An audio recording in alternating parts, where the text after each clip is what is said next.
All right, so joining me now, Richard Johnson is a lecturer in US politics and international relations at Lancaster University in the United Kingdom. Thank you so much for being with us. Good morning. All right, so we just heard there, more than 500 former federal prosecutors signed this open letter saying Mr. Trump would have been charged with obstruction of justice if he weren't president. Does this make the need to hear Robert Mueller testify even greater to clarify some of these points? And how likely is it, do you think, that will happen? I think it does make the case for Mueller to testify stronger. I think there's been a lot of dissatisfaction with the way in which the Mueller report has been presented and interpreted via the Attorney General's office.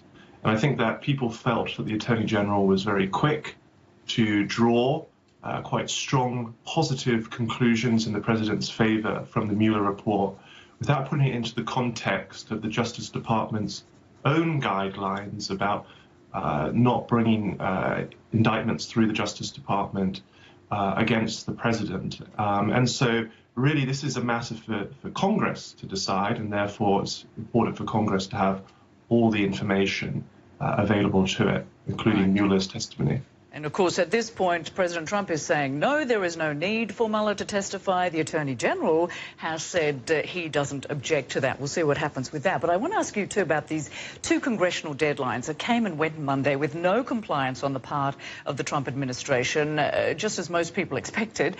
So let's start with the Democrats' request for the president's tax returns. It's now up to the courts, and this could take a while, couldn't it? Yes, I mean, this tax issue is, we've been talking about this since long before President Trump was elected president. And what's interesting also is not just the federal action which is being taken at the moment, but the way in which states are preparing themselves for the next presidential election. There's been a lot of discussion about how California may require presidential candidates to release their tax returns in order to even appear on the ballot.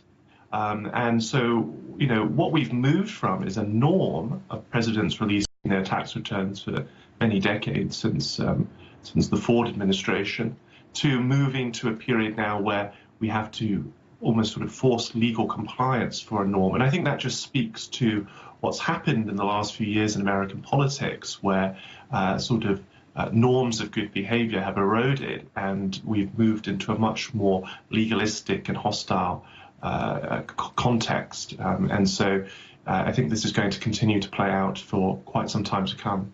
Right, and of course that other congressional deadline that came and went, the Attorney General Bill Barr resisting providing an unredacted Mueller report, but the fight continues to see that as well. But the Democrats will never see a completely unredacted report, will they? After all, the Trump administration does have the law on its side on this point, because there are a number of elements that can't be revealed, right? Well, that's what they're arguing, and I think what'll be interesting is that there's been discussions about a move to hold the Attorney General in contempt of Congress. Now, on the face of it, that's a serious move, and what that would mean is that if the entire House of Representatives passed a contempt of Congress resolution, that would be forwarded on to the U.S. Attorney for the District of Columbia, who would be able to take legal action against the Attorney General, and in theory could fine him or even imprison him. Because the U.S. Attorney for the District of Columbia is herself a Trump appointee, it's unlikely that she would take action, we think.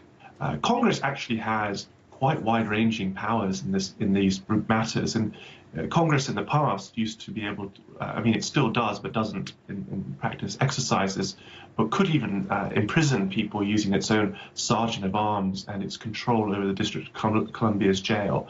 Now, I'm not saying that I expect Congress to send the sergeant of arms off to arrest the Attorney General, but we are in an increasingly escalating conflict between the legislative and the executive branch.